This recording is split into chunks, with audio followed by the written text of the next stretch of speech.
Reaction sign দিয়ে এইভাবে প্রশ্নবোধক সাইন দিয়ে দেই, তোমার মাথা চুলকাইতে থাকো অনেকে, আরে স্যার এটা কি হবে, তিনটা তো কোনোদিন শিখি নাই।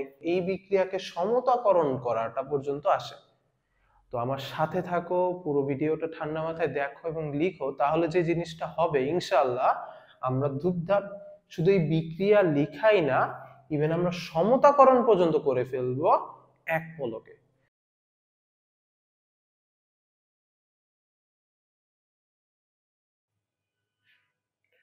হ্যালো স্টুডেন্ট, আসসালামু আলাইকুম, আমি রিফাত স্যার। আজকে তোমাদের রসায়নের সেকেন্ড পেপার চ্যাপ্টার 3 এর জারণ বিজারণ টপিকটা আমি একটু আত্মস্থ করাতে সাহায্য করব। জারণ বিজারণ শুনলেই অনেকে বলে স্যার আমি তো বস, আমি পারি। তো পারলে খুবই ভালো, না পারলে চলো আমরা জারণ বিজারণ একদম এসএসসির ফান্ডামেন্টাল বেসিক থেকে আস্তে আস্তে শুরু করে আমরা বিক্রিয়াগুলো কিভাবে ডেভেলপ করতে হয়, ম্যাথগুলো কিভাবে করতে হয়, তুল্য সংখ্যা কিভাবে বের করতে হয়, তারপর আয়োডোমিতি যেই একটা টপিক আছে সেটা কিভাবে করতে হয় সেগুলো আমরা বোঝার চেষ্টা করব। আরেকটা ইম্পর্টেন্ট জিনিস, যে তোমরা হয়তো বা ছোটবেলায় এই বিক্রিয়াগুলো খুব ভালোভাবে পারো, জিঙ্ক প্লাস কপার সালফেট। এটা অনেকেই বলে দিবে যে sir zinc sulphate plus copper হবে, এটা আর কি স্যার। কিন্তু আমি বলতে চাই যে ধরো আমি তোমাকে যদি ফেরাস সালফেট প্লাস ধরো সালফিউরিক অ্যাসিড প্লাস KMnO4 দেই, দিয়ে যদি রিয়াকশন সাইন দিয়ে এইভাবে প্রশ্নবোধক সাইন দিয়ে দেই, তোমার মাথা চুলকাইতে থাকো অনেকে, আরে স্যার এটা কি হবে, তিনটা তো কোনোদিন শিখি নাই। বা ধরো অনেকে করে কি মুখস্থ করে, মুখস্থ করতে হবে স্যার, যে এখানে এইভাবে Fe2SO4 3 লিখে ফেলে ফট করে, KMnO4 আছে, তারপর হলো ধরো MnSO4 লিখে ফেলে, তারপর পানি লিখা ফেলে, ঠিক আছে, তারপর হলো K2SO4 লিখে ফেলে, এভাবে ফট করে দেখবা তোমার কোনো এক বন্ধু ধুপধাপ লিখা ফেলে। যারা লিখতে পারো তাদেরকেও স্বাগতম, যারা লিখতে পারো না এটা যেন তুমি লিখতে পারো। এবং এই অধ্যায়ে কিন্তু আয়ন সমতাকরণ করার মাধ্যমে এই বিক্রিয়াকে সমতাকরণ করাটা পর্যন্ত আসে। তো আমার সাথে থাকো, পুরো ভিডিওটা ঠান্ডা মাথায় দেখো এবং লিখো, তাহলে যে জিনিসটা হবে ইনশাআল্লাহ, আমরা ধুপধাপ শুধু এই বিক্রিয়া লিখাই না, ইভেন আমরা সমতাকরণ পর্যন্ত করে ফেলবো এক পলকে। কিন্তু আমি চাই, আমি আমার পড়ানোর প্যাটার্নটা তোমাদের একটু বলি। আমি চাই প্রথমে আমরা ভেঙে ভেঙে জিনিসটা আত্মস্থ করি, জিনিসটা বুঝি। যখন ভেঙে ভেঙে বোঝা হয়ে যাবে, তখন আমরা চোখের পলকেই কিভাবে এক চান্সে করে লিখে ফেলবো সেটাও করে ফেলবো। এবং অবশ্যই কিছু বোর্ডের, কিছু কলেজের কোশ্চেনও সলভ করার আমার ইন্টেনশন আছে। তো সাথে থাকো। এখন যেটা করবা সেটা সবাই অবশ্যই খাতা কলম নিবা, ঠিক আছে, এবং শুয়ে ক্লাসটা করলে খুবই খারাপ হবে আমি মনে করি। তোমাদের উচিত যে একটু বসে, চেয়ারে বসে কলম খাতা নিয়ে একটু প্রিপারেশন নিয়ে অঙ্কটা মানে ভিডিওটা দেখা, যেন তুমি জিনিসগুলো আস্তে আস্তে বুঝতে পারো। তো জারণ বিজারণ জিনিসটা কি? হ্যাঁ, জারণ মানে ছারণ, আর বিজারণ মানে গ্রহণ। এটা তোমরা এসএসসি তে খুব ভালোভাবে জানো। ওই যে জারণে দান, বিজারণে গ্রহণ, এরকম অনেক ধরনের টার্মস অবশ্যই আছে। কিন্তু আমার জানো একটা বেসিক ফান্ডামেন্টাল অনেক সময় আমি স্টুডেন্টদের জিজ্ঞাসা করলে ওরা বলতে পারে না, যে সোডিয়াম প্লাস, যে স্যার সোডিয়াম একটা ইলেকট্রন ছাইরেই নেলে দিল, সোডিয়াম প্লাস হবে কেন? এই তোমার থেকে ধরো আমি যদি 500 টাকা নেই, তাহলে কি তুমি টাকা বাড়লো না কমলো বলো তো? ব্যাপারটা তো স্যার কমে গেল। তাহলে সোডিয়াম ইলেকট্রন ছাইরা দিল একটা, সবাই জানি যে সোডিয়ামের ভ্যালেন্সি 1, তো একটা ইলেকট্রন ছাইরা দিলে সোডিয়াম প্লাস হয়, ইটস অবভিয়াস। এইটা কেন হইলো, যে সোডিয়াম প্লাসটা কেন হলো, একটু বলো তো, যারা যারা জানো একটু কষ্ট করে বলে দাও। আর আমরা কোন অধ্যায়টা করতেছি? কেমিস্ট্রি চ্যাপ্টার 3 করতেছি, সেকেন্ড পেপার। আর অধ্যায়ের নাম তো সবাই জানোই, যে পরিমাণগত রসায়ন। তো আমি রিজনটা বলে দেই, যে সোডিয়ামের খেয়াল করে দেখো ইলেকট্রনও থাকে 11টা, প্রোটনও থাকে 11টা, আর সোডিয়াম প্লাসের ইলেকট্রন থাকে 10টা আর প্রোটন থাকে 11টা। 10টা কেন? কারণ ওই যে একটা ডোনেট করে দিছি। তো দেখো 10টা ইলেকট্রনকে নিউট্রালাইজ করার জন্য তো 10টা প্রোটন আছে, কিন্তু প্রোটন তো আরো একটা এক্সট্রা আছে। সেই একটা এক্সট্রা ইলেকট্রনের জন্য, প্রোটনের জন্য কিন্তু এখানে প্লাস হয়, কারণ ওই একটা প্রোটন তো কি বলে, এই আমি কিন্তু বস, আমার লগে কিন্তু কোনো কাহিনী হবে না, তাই না? তাই হলো যেহেতু 10টা মাইনাস চার্জের জন্য 10টা প্লাস চার্জ আছে, তারপর তো আরো একটা এক্সট্রা আছে, দ্যাটস ওয়াই এখানে সোডিয়াম প্লাস হয়। অনেকে বলতেছে স্যার এগুলা কি শিখাইতেছেন, এগুলো তো পারি, আপনারই শিখাই দিব। শুনো, ওই যে একটা কথা আছে না যে শিক্ষক শিক্ষক হয়, কিন্তু একটা নির্দিষ্ট টাইম পর্যন্ত তার জিনিসটা বুঝার চেষ্টা করবা, কারণ ক্লাসটা তো আর একজন দেখবে না, যে পারে না তাকেও বুঝতে হবে। তুমি যদি এই টপিকগুলো পারো, সামনের টপিকগুলোয় চলে যাও, সামনের টপিকগুলো দেখা একটু কভার করে দেখো যে ওইগুলা তুমি পারতেছো কিনা, ঠিক আছে? এবং ভরসা রাখো, ইনশাল্লাহ ভালো কিছুই হবে যদি ফুল টাইম থাকো। তো আমি একটা সহজ জিনিস, এইটা অনেকে মনে রাখতে দেখি, জাদা বিগ্রহ, যে যা ফর জারণ, আর দা ফর তো কি দান, তাই না? জারণে দান হয়, আর বি ফর কি বিজারণ, আর গ্রহ মানে গ্রহণ, জারণে দান বিজারণে গ্রহণ। তো জারণে দান বিজারণে গ্রহণ অবভিয়াস কথা। বা অনেকে এই ছন্দটা মনে রাখো যে জারণে ছাড়ন, জারণে ছাড়ন, ছাড়নে ছাড়নে জারণমান বৃদ্ধি। এখন জারণে কি ছাড়ন বলতো? ইলেকট্রন ছাড়ন। জারণ বিক্রিয়ায় কি ছাড়ি আমরা? ইলেকট্রন ছেড়ে দিই। আর কি ছাড়নে? ইলেকট্রন ছাড়নে জারণমান বৃদ্ধি পায়। তো জারণমান বলতেছি, জারণমান হলো অক্সিডেশন নাম্বার। অক্সিডেশন নাম্বার আর যোজনীর মধ্যে আমি জানি অনেকেরই অনেক ঝামেলা আছে, তাও আমরা আস্তে আস্তে ঝামেলাগুলো সর্টেড করার চেষ্টা করব। যেমন যোজনী খেয়াল করে দেখো, কখনো ফ্র্যাকশনাল হতে পারে না, যোজনী কোনোদিন নেগেটিভ পজিটিভ এরকম হয় না, কিন্তু অক্সিডেশন নাম্বার তো তোমরা জানোই প্লাস এবং মাইনাস হতে পারে। ধরো আমি ইলেকট্রন দান করলাম, তাহলে আমার অক্সিডেশন নাম্বার কি হবে? পজিটিভ। আমি ইলেকট্রন গ্রহণ করলাম, আমার অক্সিডেশন নাম্বারটা কি হবে? নেগেটিভ, অবভিয়াসলি, তাই না? এগুলো বেসিক কমন সেন্স। এখন খেয়াল করো, আমি চাই তোমরা এই লাইনগুলো মনে রাখো এবং খাতায় তুলে ফেলো। এবং আরেকটা টার্ম আছে যে জারণ জারিত বিজারক। জারণ জারিত বিজারক মানে কি? যে জারণ বিক্রিয়া দেয় সে নিজে জারিত হয় এবং তাকে বিজারক নামে ডাকে হয়। আমি জানো যখন এসএসসি তে এই টার্মটা প্রথম পড়ছিলাম, আমার কাছে খুবই মনে হয়েছিল, আরে জারণ বিক্রিয়া জারিত হয়, বিজারক নাম দিছে, জারক নাম দিলেই তো হইতো, তাই না? কিন্তু ব্যাপারটা ওই রকম না। আমরা আস্তে আস্তে এই জিনিসটা ডিসকভার করার চেষ্টা করব যে অক্সিডেশনটাই কেনই ওইটাকে বিজারক বলা হইলো, ঠিক আছে? তো আশা করি এটা তুইলা ফেলছো। এখন তোমাদের খুবই ওয়েল নন যদি আমি একটা বিক্রিয়া লিখি, সেই বিক্রিয়া দিয়েই আমি একটু শুরু করতে চাই, যেটা কিছুক্ষণ আগে লিখছিলাম, যে জিঙ্ক কপার সালফেটের সাথে বিক্রিয়া করলে জিঙ্ক সালফেট প্লাস কি উৎপন্ন হবে? কপার হবে। এইখানে আবার একটা জিনিস আছে, অনেকে জানো যে এটা সেকেন্ড পেপার চ্যাপ্টার 4 এর কনসেপ্টের সাথে মিলে যায়, যে ধাতুর সক্রিয়তা সিরিজ বা সক্রিয়তার একটা ক্রম আছে, সেটা আমরা আবার ওই চ্যাপ্টারে যা পড়বো। তবে এরকম একটা ছন্দ আমি মুখে মুখে বলে দেই যে কেনাকে এলো যেন ফিরে, হাইকোলাঙ্গার হাজিন আজ পেটাবে আমায়। তো খেয়াল করে দেখো, এলো যেন, যেনতে জিঙ্ক, আর ওই যে কুলাঙ্গার পরে বলছি না, তো সেই কুলাঙ্গারে কপার। জিঙ্ক হলো কপার থেকে অধিক সক্রিয় ধাতু। কোন বেসিসে? দেখো, সক্রিয়তা বললে তোমাদের উচিত হলো জিজ্ঞাসা করা কোন বেসিসে সক্রিয়। সে কি ভালো অর্থে সক্রিয় না খারাপ অর্থে সক্রিয়? মানে সক্রিয়তা সিরিজ বলতে আমরা বুঝি যে ওইটা ইলেকট্রন দান করার ক্ষেত্রে খুব বেশি এফেক্টিভলি দেয় নাকি গ্রহণ করার ক্ষেত্রে এফেক্টিভলি নেয়, দুইটাই তো হইতে পারে, তাই না? তো আমি বলতে চাচ্ছি জিঙ্ক হলো খুব সহজেই ইলেকট্রন কি করে? ডোনেট করে দেয়, তাই না? বলো এক্স্যাক্টলি। তাহলে দেখো, জিঙ্ক কপারের থেকে যেহেতু সক্রিয়, তাই এইটা এটাকে রিপ্লেস করতে পারবে। কিন্তু কখনো কি তুমি এরকম বিক্রিয়া লিখছো বলো তো? এখানে ধরো কপার আছে, এখানে জিঙ্ক সালফেট আছে, বিক্রিয়া লিখে দিলাম, এই ক্ষেত্রে তো বিক্রিয়া হবে না। তবে এখানেও কনসেন্ট্রেশনের একটা ব্যাপার স্যাপার আছে, ওগুলা কম বেশ করলে হইতেও পারে, প্রভাবকের কিছু চেঞ্জেস করলে। বাট আমরা আপাতত এক্সেপশন কেস হ্যান্ডেল করব না, আমরা নরমাল কেসটা আগে চিন্তা করি। তাহলে দেখো, তোমরা তো জানো, তোমরা তো পড়ে আসছো যে মুক্ত পরমাণু জারণ মান কত? 0। মুক্ত পরমাণু জারণ মান কত? 0। ধরো আমি একা একা এমনি বসে আছি, I am not giving someone money and also not lending from someone. তাহলে কি আমার কোনো ইনপুট আউটপুট কিছু বাড়লো কমলো? না, আমার যা আছে তা নিয়ে ভাই আমি খুশি। তাহলে কোনো একটা পরমাণু যদি মুক্ত অবস্থায় থাকে, তার অক্সিডেশন নাম্বারটা কি হয় বলতো? 0। এগুলো তোমরা জানো। যেমন ধরো হাইড্রোজেন গ্যাস আকারে আছে, জারণ মান কত? অবভিয়াসলি 0। তাহলে দেখো, তুমি এখান থেকে বললেই দিতে পারো যে কপারের জারণ মানও শূন্য হবে, কপারের জারণ মানও কি হবে শূন্য হবে।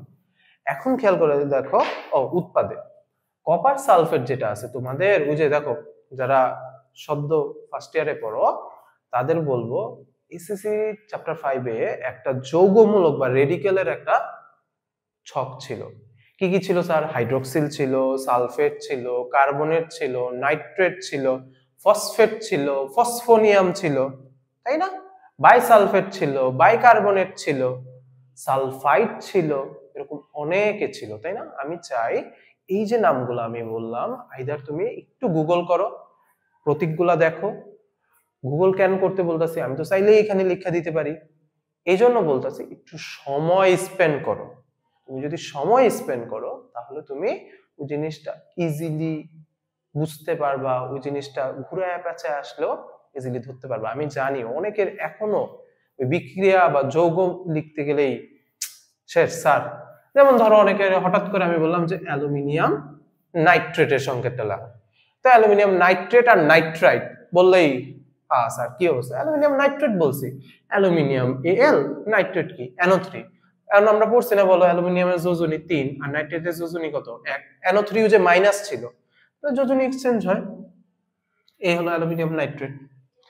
অ্যাজ সিম্পল অ্যাজ, তাই না? তো একটু কষ্ট করে ইয়া করো, গুগল করো, এবং আমি বলবো কিছুক্ষণ পর আমরা আরো কিছুগুলা লিখবো। এরপর দেখো কপার সালফেট আছে। ধরো কথার কথা, ফর এন এক্সাম্পল, দুই বন্ধু কোন জায়গায় ধরো কিছু জাঙ্ক ফুড ফুচকা টুচকা খেতে গেল। এখন ধরো একজন যদি নরমালি যে সবসময় বিল পে করে, সে তো আজকেও পে করবে অবভিয়াসলি, এমনই বেশিরভাগ হয় যে দেয় না তো দেয়ই না। তো ধরো কথার কথা, দুই বন্ধুর মধ্যে একজন ধরো ফর এক্সাম্পল 50 টাকার চটপটি অর্ডার করলো, তাহলে ও তো দিল না টাকাটা, আর পাশের জন ধরো দিয়ে দিল, তাহলে ওর থেকে যার একজন যে অর্ডার করছে সে কি হয়ে গেল?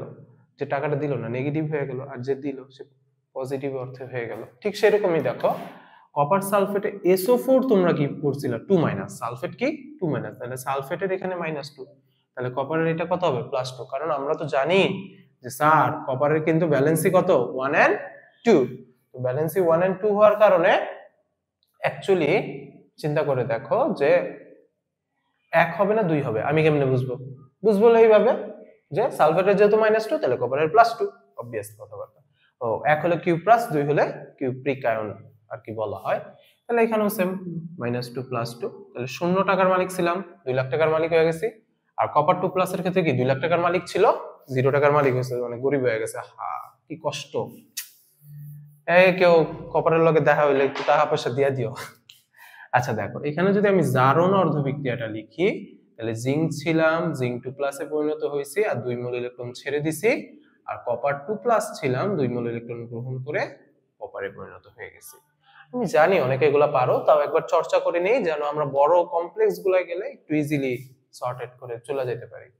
যেমন দেখো এই যে জারণে ছাড়ন, ছাড়নে জারণ মান বৃদ্ধি, কথা কিন্তু ঠিক আছে। জিঙ্ক ইলেকট্রন ছাড়ছে, 2টা ছাড়ছে এবং 0 থেকে 2 লাখ টাকার মালিক হয়ে গেছে।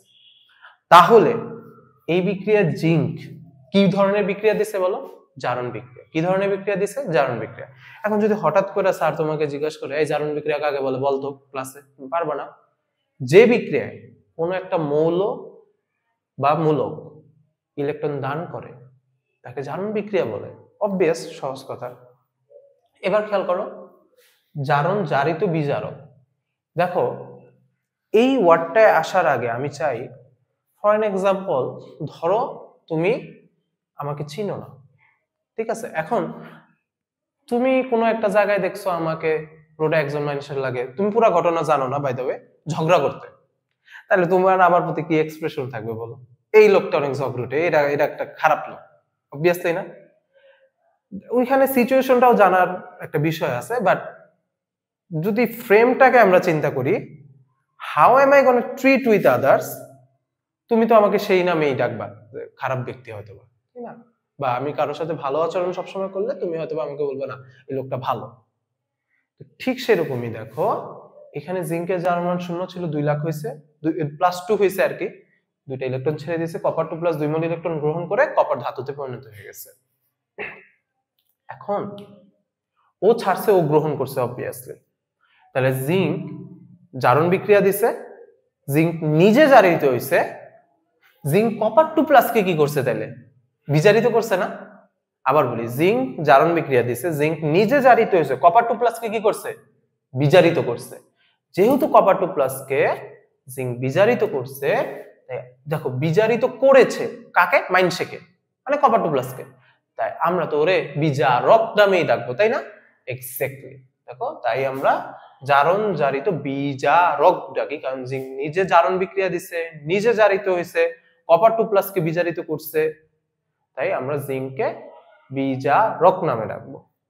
On the other hand, copper 2+ electron গ্রহণ করছে, খুব একটা ভালো কথা না। তাহলে কপার 2+ কি নিজে বিজারণ বিক্রিয়া দিয়েছে, নিজে বিজারিত হয়েছে, জিঙ্ককে আবার কপার 2+ কি করছে জারিত করছে। তাই কপার 2+ কে আমরা জারক নামে রাখবো। কপার 2+ কে কি নামে রাখবো বলা? জারক নামে রাখবো। এখন ব্যাপারটা হলো এই যে অনেকে বুঝে না, দেখো কপার 2+ বলা আর কপার সালফেট বলা একই কথা, কারণ কপার সালফেটেও কপারের ভ্যালেন্সি +2 আর কপার 2+ এও কপারের ভ্যালেন্সি +2, তাই না? কিন্তু কপার কিন্তু বলা যাবে না। ধরো ওই যে বহুপদীগুলো আসে, সেখানে কি কপার একটা বিজারক বা কপার একটা জারক লিখলে কি তুমি ঠিক বলবা? অবশ্যই না। কিন্তু যদি কপার 2+ বলে বা কপার সালফেট একটা জারক বলে, অবশ্যই সেটা কি ঠিক। এখন অনেকের এই এতটুকু কনসেপ্ট আমি জানি 100% ঠিক আছে। এখন আমার কিছু স্টুডেন্ট হয়তো এতক্ষণে বোরিং হয়ে আছে, আর এগুলো এসএসসি জিনিস কি পড়ান? আরে বাবা বসো, সাথে থাকো, সময় দাও। তুমি যদি এত পারো তাহলে একটু আমাকে কষ্ট করে বলো। এটাও অনেকে পারতে পারে যে KNO3 পটাশিয়াম নাইট্রেট দিলাম, KNO2 উৎপন্ন হয়েছে আর অক্সিজেন গ্যাস হয়েছে। আচ্ছা, সমতাকরণ চলো কইরাই দিই, হাফ মোল অক্সিজেন হয়েছে। নাও এবার এটা করো, এটা তুমি করো। যারা যারা এতক্ষণে বিরক্ত হয়ে গেছো, ভালো লাগতেছে না স্যার কি এসএসসি জিনিস করার, একটু করো এটা, হ্যাঁ। আর আমি একটু আরেকটা জিনিস একটু লিখি, তোমরা একটু করে ফেলো। সেটা হলো যে একটা জিনিস সবসময় মনে রাখবা, গ্রুপ 1 এর মৌলগুলা নরমালি সব ধাতু। হেলিনা কেরুবি সাজাবে ফ্রান্সে, মানে hydrogen, lithium, sodium, potassium, rubidium, caesium, francium, এরা নরমালি ধাতু এবং এরা দানই করে। তাহলে এদের জারণ মান নরমালি +1 হয়। গ্রুপ 2 কে ওই যে বিরিয়ানি মোগলাই কাবাব সরিয়ে বাটিতে রাখো, beryllium, magnesium, calcium, barium, radium, strontium. তো ওইভাবে আমরা বেরিয়াম, রেডিয়াম চিন্তা করতে পারি। এখন তাহলে চিন্তা করো, ওদের +2, গ্রুপ 13, ওরা কিছু কিছু ধাতু আছে, অপধাতু আছে, অধাতু আছে। আমরা যদি চিন্তা করি, মিস্টার বোর এল গেল ইন্ডিয়া থাইল্যান্ডে, বোরন অ্যালুমিনিয়াম গেল, এরকম করে লেখা যায়। তো ওদের যোজনী বা জারণ, যোজনী 3 ছিল আর জারণ মান +-3। গ্রুপ 14 তে যারা, যেমন কার্বন, ঠিক আছে, তো কায়রো শহরে গেলে স্বর্ণ পাবে, সিলিকন, এভাবে করে করে যাবা। এদের যোজনী 2-4 ছিল, তাহলে ওদের জারণ মান +-2 হবে, +-4 হবে। Exception can be happen, I know that. Normal তো একটা মনে রাখতে হবে, তাই না? গ্রুপ 15 কে কে আছে? নলকূপ পানিতে গেলে আর্সেনিক সেভাবে বিদ্যমান, নাইট্রোজেন, ফসফরাস, আর্সেনিক, তারপর স্টিবিয়াম, বিসমাথ, এরকম করে আছে। তাহলে ওদের যোজনী কত ছিল? 3-5 ছিল। তাহলে ওদের +-3, +-5 হবে। আমি বলবো স্যার নাইট্রোজেন, ফসফরাস তো অধাতুই, তো ওদের তো -3 পড়ে এলাম, ওরা আবার +3 হয় কেন? আরে বাবা ধৈর্য ধরো, প্লাস মাইনাস মনে রাখো, যখন কখন কোনটা বসাবো সেটাও আমি বলে দিব। গ্রুপ 16 ও ওই যে ওএসিসি তে পড়ে, অক্সিজেন, সালফার, সেলেনিয়াম, টেলিনিয়াম। তাহলে ওদের হলো 2, 4, 6 ছিল যোজনী, তাই না? তাহলে +-2, +-4, +-6। তারপর group 17 fluorine, chlorine, bromine, iodine, astatine, tennessine. তো ওদের 1, 3, 5, 7 ছিল যোজনী। তাহলে +-1, +-3, +-5, +-7। গ্রুপ 18 এরা নরমালি ইনার্ট গ্যাস, তাই না? Inert gas. আমি সবসময় তোমাদের বলি কেমিস্ট্রিতে তোমরা একটু ইংরেজিতেও টার্মগুলো জেনে রাখবা, যেমন ধরো নিষ্ক্রিয় গ্যাস, ইনার্ট গ্যাস, তাই না? তো হিলিয়াম, নিয়ন, আর্গন, ক্রিপ্টন, জেনন, রেডন, অর্গানিসন। তো এরা নরমালি কি যোজনী 0, তো যার মানে 0। কিন্তু ওই যে আমরা পড়ছিলাম যে এদের মধ্যে কিছু কিছু অভদ্র লোক আছে, আচ্ছা, মজা করে বললাম। এদের মধ্যেও কিছু কিছু কি আছে বলো, গ্যাস আছে যারা যৌগ গঠন করে, যেমন ধরো জেনন, ডাইফ্লোরাইড, এটা তো তোমরা জানো তাই না? টেট্রাফ্লোরাইড, হেক্সাফ্লোরাইড যখন গঠন করে তখন কি যোজনী শূন্য হয়? অবশ্যই না। তো এরকম আর্গন ক্যাথরেট তৈরি করে, তখন ওদের আবার একটা যোজনী প্রদর্শন করে। এটা ছাড়াও কিছু কিছু এক্সেপশন কেস অবশ্যই আছে। এখন আমরা আর আমি চাই তোমরা আগে প্রথম 30টা মৌল, অনেক বেশি যারা পারো তারা তো আলহামদুলিল্লাহ, যারা পড়াশোনা একটু কম করো তারা প্রথম 30টা মৌল নাও, ইলেকট্রন বিন্যাস করো, পর্যায় সারণীতে পর্যায় গ্রুপ নির্ণয়, এগুলো তোমরা পারো আশা করি। তোমরা একটু যোজনীটা ফাইন্ড আউট করো, যেমন ধরো বিশেষভাবে 21 থেকে 30 scandium, titanium, vanadium, chromium, manganese, iron, cobalt, nickel, copper, zinc বের করলে হবে কি তুমি বুঝতে পারবা। আর ধাতুতে যেহেতু ওদের জারণ মান তো নরমালি প্লাসই হয় আর কি, তুমি বুঝতে পারবা ব্যাপারগুলো আসলে কি হচ্ছে, কিভাবে হচ্ছে। এরপর আমি একটা তোমাদের টপিক বলতে চাই, এটাও তোমরা পারো, ইলেকট্রোনেগেটিভিটি বা তড়িৎ ঋণাত্মকতা কি ছিল। আমি বুঝছো এই তড়িৎ ঋণাত্মকতা রে সবসময় এইভাবে মনে রাখি। ধরো ফর এন এক্সাম্পল আমি, ঠিক আছে, ধরো আমি হলো এই যে আমি, আর ধরো আরেকজন, ধরো এ নামক একজন, আমরা দুজন ব্যবসা করতেছি, ঠিক আছে। ধরো ও 5 লাখ, আমি 5 লাখ, ঠিক আছে, আমি 5 লাখ, ও 5 লাখ, তো টোটাল কয় লাখ টাকা? 10 লাখ টাকা। ধরো আমি একটা মোটামুটি এক্সপিরিয়েন্সড একটা মানুষ, আর ও একদম নুব, একদম নুব, ঠিক আছে, ও ব্যবসা করে নাই কোনোভাবে, 5 লাখ টাকা এসে আমার বিশ্বাস করে আমরা একসাথে ব্যবসা করব। যেহেতু ওর এক্সপিরিয়েন্স নাই, আমি এমন একটা মানুষ, আমি তোমাকে এতটুকু অ্যাটলিস্ট বলতে পারি ইনশাল্লাহ যে আমি এই 10 লাখ টাকায় তোমার 5 লাখ টাকা মাইরা দিব না, কারণ আমি তোমারে ভয় পাই না, আমি আমার আল্লাহরে ভয় পাই। হাসরের ময়দানের হিসাব কিতাব আছে তাই না? কিন্তু আমার মধ্যে একটা একটু স্বভাবে একটু অন্যরকম আছে, সেটা হলো এই 10 লাখ টাকা প্রথমে যে ডিসিশন মেকিং গুলা হবে, আমি ওগুলা একটা বড় ইম্প্যাক্ট ফেলার চেষ্টা করব। আমি ওই টাকাটা, যেহেতু তুমি আমার থেকে কম জানো, তুমি আবার যদি আমার থেকে বেশি জানো ইন কেস, তাহলে হ্যাঁ, তাহলে ঠিক আছে, আমি বলবো ঠিক আছে, তোমার থেকে আমরা তোমার ডিসিশন গুলার বেশি প্রাধান্য দিই। তখন আবার আমি আরো বেশি বেশি যারা চেষ্টা করি, এটা আমার মধ্যে হাংরিনেসটা আছে পার্সোনালি।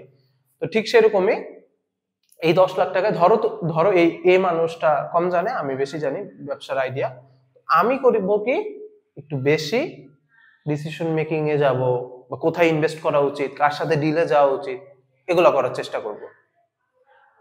তার মানে কি 10 লাখ টাকা যদিও 5 লাখ তোমার, যদিও আমাদের মাঝামাঝি থাকা উচিত ডিসিশন মেকিং এর দিক দিয়ে, কি একটু আমার সাইডে বেশি ঝিক্কা গেছে না? ঠিক সেরকমই খেয়াল করো, তোমরা তো পড়ছিলা তাই না? ধরো মিথেনই আঁকি, CH4, প্রথম জীবনে শেখা তোমাদের অ্যালকেন বেশিরভাগে, তাই না? এটাই তো প্রথম অ্যালকেন বা জৈব যৌগ যেটা আমরা প্রথম শিখি। আমরা যাবো জৈব যৌগ আস্তে আস্তে যাব। সেইখানে খেয়াল করে দেখো কার্বন আর হাইড্রোজেনের মধ্যে কার তড়িৎ ঋণাত্মকতা বেশি, এই টপিকটা আমি একটু জানতে চাই। খেয়াল করে দেখো কার্বনের ইলেকট্রনের প্রতি আসক্তি বেশি না, হাইড্রোজেন একটা উপধাতু বা অবধাতু, মানে ও ধাতু অধাতু উভয় নিয়ে আচরণ করে, মোস্টলি অধাতু, বাট ধাতুর সাথে অনেক, আবার অধাতুর সাথে অনেক সময় ধাতু মতো আচরণ করা শুরু করে দেয়। কিন্তু কার্বনের তো ইলেকট্রনের প্রতি আসক্তি বেশি। এখানে একটা দাগ মানে যে দুইটা ইলেকট্রন, এটা তোমরা জানো, এবং একটা ইলেকট্রন কার্বনের, একটা হলো কি হাইড্রোজেনের। এই দুইটা ইলেকট্রনিক কার কাছে একটু কম্পারেটিভলি বেশি থাকে? সেটা কি কার্বনের কাছে বেশি থাকে না বলো? কেমনে? কারণ ওর ইলেকট্রনের প্রতি আসক্তি বেশি, তাই ইলেকট্রন একটু কার্বনের দিকে ঝুঁকে গেল। এই ঘটনাটাকে কি বলা হয়? তড়িৎ ঋণাত্মকতা। তড়িৎ ঋণাত্মকতা বা ইলেকট্রোনেগেটিভিটি, ঠিক আছে? যেমন কি ওই যে তোমার আমার আর আরেকজনের মধ্যে ব্যবসা, ওই যে 10 লাখ টাকা একটু আমি ডিসিশন মেকিং করতেছি বা কিছুটা কাছে না রেখে দিতেছি, প্যারা নাই, হ্যাঁ, টাকা মায়েরা খাবো না, কারণ সবাইকে মরতে হবে তাই না? ঠিক সেরকমই প্রত্যেকটা মৌলের তড়িৎ ঋণাত্মকতার ভ্যালু গুলো আমি চাই একটু তোমরা মনে রাখো, এটা তোমাদের অ্যাডমিশনে খুব কাজে দিবে। অনেকে এইচএসসি তে এই দিক ওদিক দিয়ে ফাঁকি দিতে চাও, অ্যাডমিশনে যায় কিন্তু ধরা গেয়া যাবে, ঠিক আছে? তাহলে দেখো মনে রাখারও একটা কৌশল আছে, আমরা তো মানুষ, আমরা তো মনে রাখি কোনো না কোনো ভাবে মনে রাখি। যেমন ধরো হাইড্রোজেনের তড়িৎ-ঋণাত্মকতা কত, 2.12। তারপর কি lithium, beryllium, boron, carbon, nitrogen, oxygen, fluorine. তারপর কি sodium, magnesium, aluminium, silicon, phosphorus, sulphur, chlorine. চলো আজকে এতটুকু আগে মনে রাখি, আরেক ভিডিওতে আরেকটু আগাবো নাকি। এখন লিথিয়ামের তড়িৎ-ঋণাত্মকতা কত, 1। ফ্লোরিনের কত, 4। ঠিক আছে, এখন 0.5 করে ইনক্রিজ হতে পারবা না, 1 এর থেকে 0.5 বাড়ালে কত হয়, 1.5, 2, 2.5, 3, 3.5। তাহলে কত করে ইনক্রিজ হইতেছে স্যার, 0.5 করে। এবার খেয়াল করো নাইট্রোজেনের যত, ক্লোরিনেরও অলমোস্ট তত, কার্বনের যত, সালফারেরও তত, 2.5। এরপর আবার আসবে সোডিয়ামের কাছে 0.9। এরপর বাকিগুলায় আবার 0.3 করে ইনক্রিজ করবা, কত করে, 0.3। তাহলে কত, 1.2, 1.5। এটা কত হবে, 1.5 এর লগে 0.8 যোগ করলে 1.8। তারপর কি 2.1। শোনো শোনো, ক্যালকুলেশন কিন্তু পারতে হবে, কারণ আবার কিন্তু কি হয়েছে, গুচ্ছ ভেঙে গেছে না, সবই তো আলাদা আলাদা পরীক্ষা নিবে। তো ভার্সিটি গুলায় তো ক্যালকুলেটর এলাও না, ওখানে কি তুমি বসে বসে ক্যালকুলেশন ভাঙা করার সময় পাবা না, একটু ফাস্ট হতে হবে, তাই না।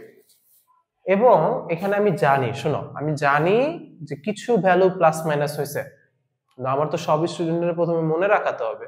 যেমন ফ্লোরিন কিছু বই 3.98 দেওয়া, আমি জানি ক্লোরিন 3.16 দেওয়া, বা অ্যালুমিনিয়াম 1.58 দেওয়া, ভ্যালু হালকা পাতলা ফ্র্যাকচুয়েট হইতে পারে, তুমি আগে আপাতত এই ভ্যালুটা মনে রাখো না, তাইলেই আমার কাছে অনেক কিছু। ঠিক আছে, তাহলে দেখো এই ভ্যালুগুলো তোমরা মোটামুটি আমার সাথে কি লিখে ফেলতে পারলা। এরপর যদি আমি চিন্তা করি যে ধরো আমি যদি তোমাকে দেই একটা সহজ দেই, চলো CHCl3, CHCl3 এটার নাম কি ছিল বলো তো, কয়টা ক্লোরিন আসছে, 3টা, তাই ট্রাইক্লোরোমিথেন, ট্রাইক্লোরোমিথেন। বা এইটাকে কিন্তু জানো আমরা এসএসসি তে পড়ছিলাম কি, হ্যালোফর্ম, হ্যালোফর্ম বা ক্লোরোফর্ম। তো এইটা দিয়া বলে সুন্দরভাবে এখানে কার্বনের জারণ মান কত। এখন বলবো আয় আল্লাহ, তাহলে তো 3টাই অধাতু, কোনটারে প্লাস ধরবো কোনটারে মাইনাস ধরবো, হয়েছে প্যারা। এই জন্য বলছি তড়িৎ-ঋণাত্মকতা মনে রাখো, তোমার আমার দুইজনের জন্যই সুবিধা হবে। দেখো কার্বন অধাতু ঠিক আছে, কিন্তু কার্বনের তড়িৎ-ঋণাত্মকতা মার্ক করি 2.5, হাইড্রোজেনের 2.12, আর ক্লোরিন কত, 3। তাহলে সবচেয়ে বেশি পাপি বান্দা এখানে আপাতত কারে খুঁজে পেতেছি, ক্লোরিন রে। আর হাইড্রোজেনের মধ্যে হাইড্রোজেন তার থেকে কম, তাই তো। এখন দেখো কার্বনেরটা জানি না, এটা নিচে তাহলে কি ধরবা, এক্স ধরবা। তারপর কি যোগ, হাইড্রোজেন কত, +1। তারপর খেয়াল করো দেখো যোগ, ক্লোরিন কত, -1। ক্লোরিন কয়টা আছে, 3, সমান সমান কত, 0। এটা -1 কেন দিলাম, এটা +1 কেন দিলাম, কারণ ক্লোরিনের তড়িৎ ঋণাত্মকতা বেশি, বুঝছে। আমি আর আরেকজনের মধ্যে আমি টাকাটা একটু নিজের দিকে বেশি কাছে নিয়ে আসছিলাম। আমি যতই বলি না কেন বাবা শোনো, আমি কিন্তু ডিসিশন নিতেছি, ওই XYZ এর চোখে তো কিছু ক্ষেত্রে আমি তো ভিলেনি, তাই না। কিন্তু একটা সময় পর ও যখন এক্সপিরিয়েন্সড হয়ে যাবে, তখন আমরা আবার আলোচনা করে আর কি ডিলগুলো ফাইনাল করবো। কিন্তু এখন তো আমাকে নিতে হবে, কারণ টাকা তো ডুবতে দেওয়া যাবে না। তাহলে খেয়াল করে দেখো সেখানে x এর জারণ মান কত চলে আসে, খেয়াল করে দেখো -3 +1, ওই পাশে চাপায় দিলে +2। এই হলো গিয়া কার্বনের জারণ মান। দেখছো তড়িৎ-ঋণাত্মকতা জানলে কত ইজি হয়। এইভাবে অনেকে বের করো, অনেকে আবার এইভাবেও বের করতে পারো, যে তুমি এই টেকনিকটা শিখে রাখো, এটা তোমার কাজে দিতে পারে। যে CHCl3 তো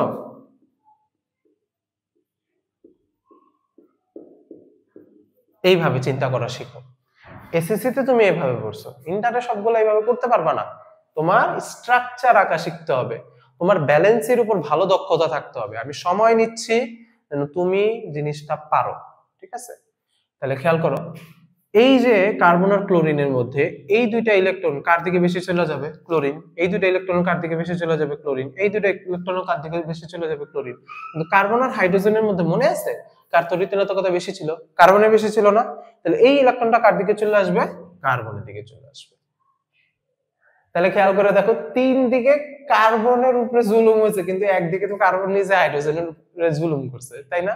তাহলে সেই হিসাবে চিন্তা করলে হাইড্রোজেনের জারণ মান কত? +1, আর কার্বনের জারণ মান কত দাঁড়াইলো? -1।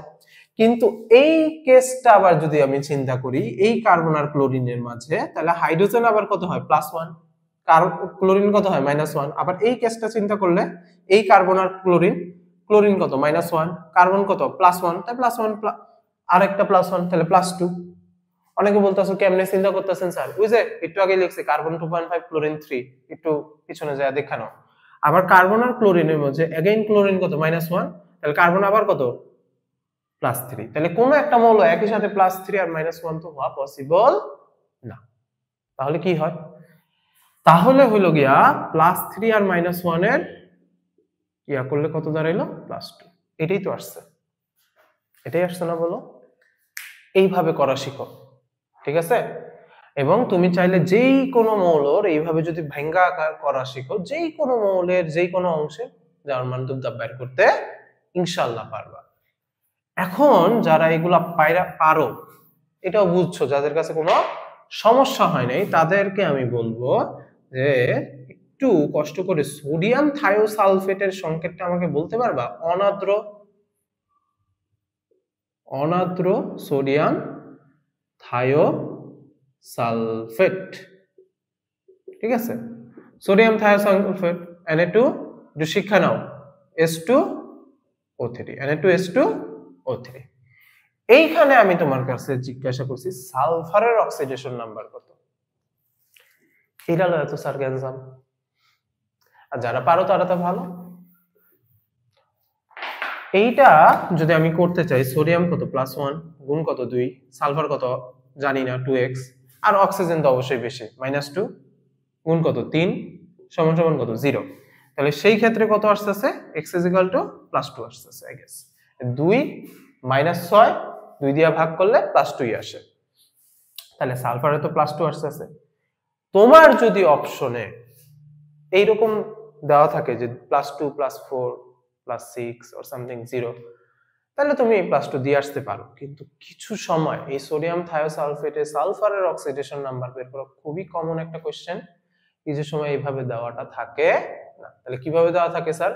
তখন হলো দেখো, আমরা সন্নিবেশ সমযোজী বন্ধন আর সমযোজী বন্ধন সম্পর্কে কিন্তু ভালো আইডিয়া থাকতে হবে। আয়নিকে ধরো আমি দিলাম, আরেকজন পাইলো। সমযোজিতে কি তুমি আর আমি বিজনেস পার্টনার, ধরো তুমি 5 লাখ দিলা, আমি 5 লাখ দিলাম। সন্নিবেশ সমযোজিটা কি বলছিলাম? যে ধরো আমার বিজনেস করার পরও কিছু টাকা এক্সট্রা আছে, এখন আমি মেন্টালি কোনো এক জায়গায় হয়তো বা ইয়ে করতে চাচ্ছি না, কিন্তু আমি এই ইনভেস্টর হিসাবে কাজ করতে চাচ্ছি। আমি জাস্ট ওকে টাকাটা দিয়ে দিলাম, ও ব্যবসা করবে, ওটা লাভটা হলে আমরা আবার নিব আর কি প্রফিটের অংশ। তাইলে সেই ক্ষেত্রে খেয়াল করে দেখো, সন্নিবেশ সমযোজী বন্ধনের একটা যদি এক্সাম্পল আগে দেখায় নেই, সেটা কি? অ্যামোনিয়া যে আছে, সেই অ্যামোনিয়ার নাইট্রোজেনের একজোড়া কি মুক্তজোড় ইলেকট্রন থাকে না? সেই মুক্তজোড় ইলেকট্রন খেয়াল করে দেখো H+ আয়নের সাথে, দেখো H+ আয়নের কি কোনো ইলেকট্রন আছে? ইলেকট্রন তো নাই। কোনো প্রোটন আছে? নিউট্রন আছে? স্যার হাইড্রোজেনে তো নিউট্রনই থাকে না। হ্যাঁ, একটা প্রোটন আছে অবশ্য, কিন্তু দেখো ইলেকট্রনের দিক দিয়ে বেচারা খুব কাঙ্গালি না, তো অনেক অভাব আছে আর কি। আর ওর কাছে কি সমযোজী বন্ধন গঠন হওয়ার পরও মুক্তজোড় ইলেকট্রন আছে। তখন যে এইখানে এক ধরনের কি হয়, ও ওকে একটা ওয়ান টাইপ অফ ইলেকট্রন কি করে? ডোনেট করে, আর ও ওয়ান টাইপ অফ রিসিভ করে। এই দুইটা কিন্তু ওর কক্ষপথেও থাকে, এই হাইড্রোজেনের কক্ষপথেও থাকে। এই ধরনের বন্ধনটা ছিল কি? Conjugated covalent bond. বাংলা কি স্যার? সন্নিবেশ সমযোজী বন্ধন। দেখো আমি বাংলাও বলে দিচ্ছি, ইংরেজিও বলে দিচ্ছি, একটু লেখার ফেলবা, হ্যাঁ, কারণ কেমিস্ট্রি কিন্তু ইংরেজিতে অনেক কিছু আসে। তাহলে দেখো Na2S2O3, তো তোমরা তো জানো যে সালফারের যোজনী কত? 2, 4, 6। আমি যদি চিন্তা করি, এটার ফিগারটা ড্র করার কথা মাথায় চিন্তা করি, তাহলে সালফার একটা অক্সিজেনের সাথে, আরেকটা অক্সিজেনের সাথে, আরেকটা অক্সিজেনের সাথে, আর এখানে হলো ওর বাকি এক জোড়া মুক্তজোড় ইলেকট্রন। ওর কি চাহিদা পূরণ হয়েছে? 4, অক্সিজেনের যোজনী 2, এটা আর কি ব্যাপার। তো ও করে কি জানো, সোডিয়াম থেকে সুন্দরভাবে একটা ইলেকট্রন নিয়ে নেয়, সোডিয়াম প্লাস হয়ে যায়, অক্সিজেন মাইনাস হয়ে যায়। Same thing goes for it also, ও একটা নিয়ে নেয়, ও প্লাস হয়ে যায়। স্যার কিছু কি ভুল করছি বলো তো? অবশ্যই করছি। আরেকটা সালফার কই? আরেকটা সালফার হলো, খেয়াল করো, এই সালফারটার সাথে সন্নিবেশ সমযোজী বন্ধনে কানেক্টেড থাকে। কেমনে? কারণ ওর ইলেকট্রন দরকার, ওর মুক্ত যে ইলেকট্রন আছে okay one type of donate করে। যাদের মাথায় এখনো সন্নিবেশ সমযোজী বন্ধনটা ঢুকতেছে না তাদের জন্য একটু বলি, সালফার কত 16, তাই না? 1s2 2s2 2p6 3s2 3p4, তাহলে কয়টা আছে সর্বশেষ কক্ষপথে? 6টা। তোমরা এতটুকু তো অ্যাটলিস্ট জানো, একটা দাগ মানে দুইটা ইলেকট্রন, তাহলে এখানে একটা সালফারের একটা অক্সিজেনের, সালফারের oxygen, sulphur oxygen, sulphur oxygen, আরো এক জোড়া আছে। তাহলে এই সালফারটারও অবশ্যই কি সর্বশেষ কক্ষপথে 6টা আছে। কয়টা দরকার? 2টা দরকার। তাহলে ও one type of Orkay share করতেছে, মানে এই দুটো আমারও থাকবে, ওরও থাকবে। আচ্ছা, তাহলে এই ছিল মোটামুটি সোডিয়াম থায়োসালফেটের গাঠনিক স্ট্রাকচার। কেন আঁকলেন? গাঠনিক স্ট্রাকচার থেকে এমন কিছু বোঝা যায়, ট্রাস্ট মি, যেটা নরমাল জারণ মান বের করলে বের হয় না। জারণ মানটা অনেক সময় এইভাবে বের করলে অ্যাভারেজ বের হয়। অ্যাভারেজ মানে, ধরো ফর এন এক্সাম্পল, আমি আছি আর আমার এক আইডেন্টিক্যাল ভাই আছে, আর আমি করলাম কি, ধরো কথার কথা 6টা, ধরো কোন একটা আপেল, 6টা আপেল খেয়ে ফেললাম, 6 পিস আপেল। ও আবার করলো কি, এতগুলো আপেল কমে গেছে, ও করলো কি যে 2টা আপেল কিনে না রেখা দিল। তাহলে ইয়া হইলো কয়টা? 4টা আপেল না? তাহলে 4টা আপেল কয়জন মানুষ? 2জন মানুষ। তো মানুষের তো আয়সা মনে করবে, আচ্ছা 2টা আপেল আমি খাইছি, 2টা আপেল ও খাইছে, ব্যাপার কি ওইটা হয়েছিল বলো? ব্যাপার তো আসলে ওইটা হয়, 6টা তো আমি নিজেই খাইয়া ফেলছি, আর ও তো আসলে উল্টা 2টা রেখা দিছে, তো ভালো কাম করছে না। অ্যাভারেজে অনেক সময় ঝামেলা আছে, অ্যাকচুয়াল ভ্যালু নিয়ে কাজ করতে হয়। কেমিস্ট্রিতে আমরা অ্যাকচুয়াল ডেটা নিয়ে কাজ করি, ঠিক সেরকমই দেখো এটা একটা অ্যাভারেজ ভ্যালু আসছিল, এখানে অ্যাকচুয়াল ভ্যালুটা একটু আমরা যাই, গেলেই বুঝতে পারবা। দেখো আবার একটু আমি তোমাদের সুবিধার্থে লিখে দেই, এই 3টা মৌলের তড়িৎ ঋণাত্মকতার ভ্যালু। সালফারের কত ছিল বলো তো? 2.5, sodium 0.9 and oxygen 3.5 I guess. তাহলে দেখো এই 2টা ইলেকট্রন, সালফার যদিও এখানে 2টা দিছে, দুইটাই কি অক্সিজেন ওয়ান টাইপ অফ ভিলেনের মতো, শালা কত খারাপ লইল, এইখানেও অক্সিজেন নিয়ে নিল, এইখানেও নিয়ে নিল। আর এই 2টা তো আমি ওয়ান টাইপ অফ ওরে ডোনেট করছি, এই দিয়া দেওয়া টাকা কি আমার মাইন্ডের সাথে ব্যাকলো আছে না? ও যেটা দান করছো বাই দ্য ওয়ে, তো ওর তো ওরে অনেকটা দাতা গ্রহিতার হিসাবই হয়েছে। তাহলে দেখো তো এই সালফারটা কি +6 হলো না বলো? কেমনে স্যার? 1 2 3 4 5 6 +6 তো। আর এই সালফারটা খেয়াল করে দেখো তো, ওর থেকে তো উল্টা আরো 2টা ইলেকট্রন নিছে, তাহলে -2। তাহলে +6 আর -2 করলে কত হয়? +4, 2 দিয়ে ভাগ করলে কত? +2। দেখছো এভারেজ ভ্যালু কিন্তু আমাকে এইভাবে রিটার্ন করছে, অ্যাকচুয়াল ভ্যালু কিন্তু রিটার্ন করে নাই। তার মানে এই ভ্যালুতে কিন্তু কি গ্যাঞ্জাম আছে। এখন চিন্তা করে দেখো, এইভাবে করে তোমরা আরো কিছু মিশ্র অক্সাইড আছে, Fe3O4, তারপর HClO4, পারক্লোরিক অ্যাসিড আছে, তারপর সালফিউরিক অ্যাসিড তো তোমরা পারো, সালফিউরাস অ্যাসিড, আরো বিভিন্ন যৌগের তোমরা একটু ট্রাই করবা। কেমোনোফোর একটু চিত্র আঁকা ট্রাই করবা, আমি জানি তোমরা পারো। K2CR2O7 ট্রাই করবা, হইলে হবে কি তুমি গাঠনিক স্ট্রাকচার রাখতে বস হয়ে যাবা।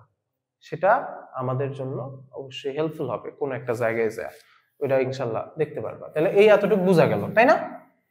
এখন যেই বসরা এগুলা পারে তারা কি অ্যান্সার দিছো যে এইখানে, আমার কিন্তু প্রশ্ন ছিল এইখানে কার জারণ বিক্রিয়া হয়েছে, কার বিজারণ বিক্রিয়া হয়েছে, বলো কোনটার জারণ বিক্রিয়া হয়েছে, কোনটার বিজারণ বিক্রিয়া হয়েছে?